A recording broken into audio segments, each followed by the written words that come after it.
IIT जाना youth का सपना होता है और वहाँ जाने के लिए एक बड़ी मेहनत करनी होती है। तो आपने पहले मेहनत की, आईआईटी पहुँचे और फिर उसके बाद अभी जो स्वरूप हमें आपको दिख रहा है, पहले तो वो कहानी कि आप आईआईटी जाने के लिए क्या मेहनत की, कैसे? यार ये तो बड़े खुश लगते हैं ये लोग, पर तुम जाके वहाँ पे देखते हो कि यार ये कुछ नहीं है, तो नोटंकी किए ऊपर ऊपर की, कुछ खुश खुश नहीं है, ये लोग दिखते ऐसे हैं बस। आप सभी को महाकुंभ की हार्दिक शुभकामनाएं। इस वीडियो में हम देखेंगे कैसे एक व्यक्ति ने आईआईटी बॉम्बे से एरोस्पेस इंजीनियरिंग करके साधु का स्वरूप धारण करा। और ऐसी ही डेली अपडेट्स के लिए और हमसे जुड़ने के लिए कृपया हमारे चैनल को सब्सक्राइब करें। धन्यवाद।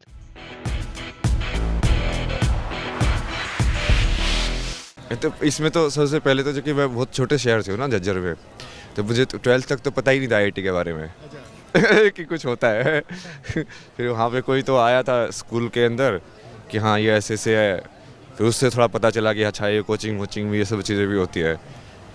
तो वो सब पता चल के फिर जैसे 12th के बाद 1 साल ड्रॉप किया, फिर दिल्ली गया, वहाँ पे कोचिंग में पढ़ाई की। तो फिर हाँ हो गया, मतलब माइंड तो शार्प था ही। कितनी रैंक आई आपकी आईआईटी? मेरी थी 731।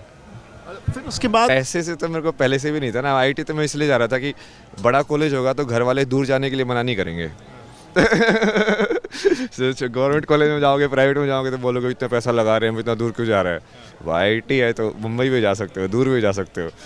तो सबसे पहले तो मैंने यही देखा था कि मुंबई जाना है, दूर जाना है। और फिर रैंक के हिसाब से मैं देखा कि ये एरोस्पेस सही चीज़ है यार, इंटरेस्टिंग होगा, कुछ पढ़ने वढ़ने में मज़ा आएगा भाई।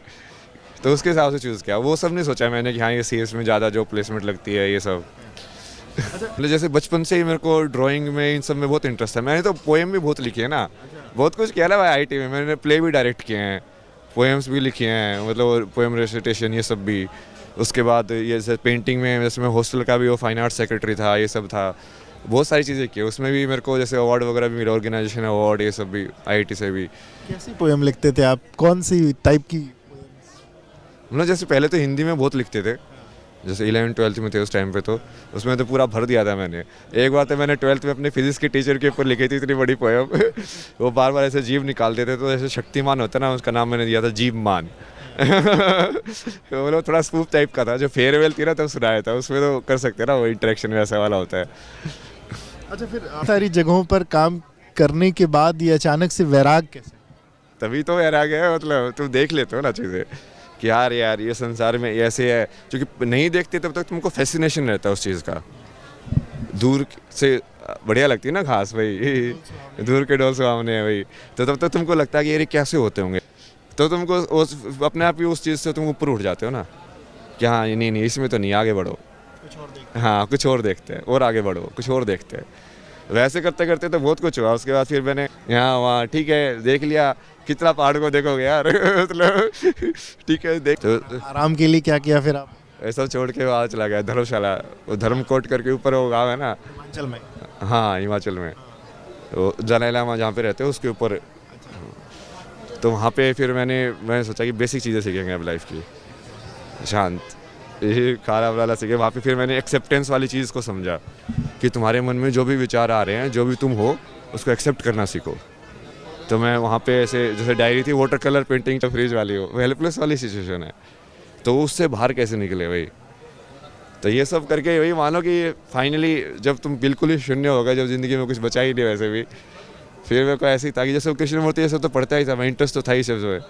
तो मन में ऐसे ही विचार आया कि यार अब तो जाने ही नहीं जाने कुछ फ़र्क नहीं पड़ता। अब भगवान मेरे को फ़र्क नहीं पड़ता, उत्तर है भी कि नहीं है मुझे ये भी नहीं पता है यार। छोड़, सब कुछ छोड़ दूँ मैं।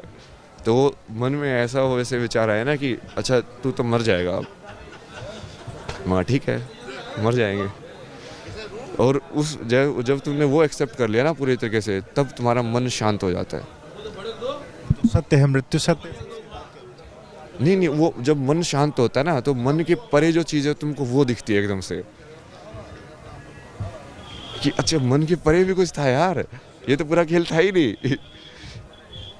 हमारे पूर्वजों ने, आप पहले के समय पे हुई है वैदिक तौर पर जो चीज़ें, क्योंकि आज के समय पे चीज़ें काफ़ी कुछ खत्म हुई हैं, तो वो चीज़ें वापस से रिवाइव हों, क्योंकि आप बहुत कुछ उस पर रिसर्च कर रहे हैं। हाँ तो वही है ना, मैं यूथ को भी बोलूँगा ना कि आप लोग उसमें आओ ना, आपको मकसद भी मिलेगा ज़िंदगी का, कितना बढ़िया मकसद मिलेगा। और क्योंकि तुम सत्य के लिए भी काम कर रहे हो, और तुम उसी चीज़ में काम करो, उस चीज़ को खंगालो, मतलब अपने रास्ते से करो जैसे तुम कर सकते हो, उस चीज़ को और गहरे में जाओ, और मानने की ज़रूरत नहीं है, सवाल करो।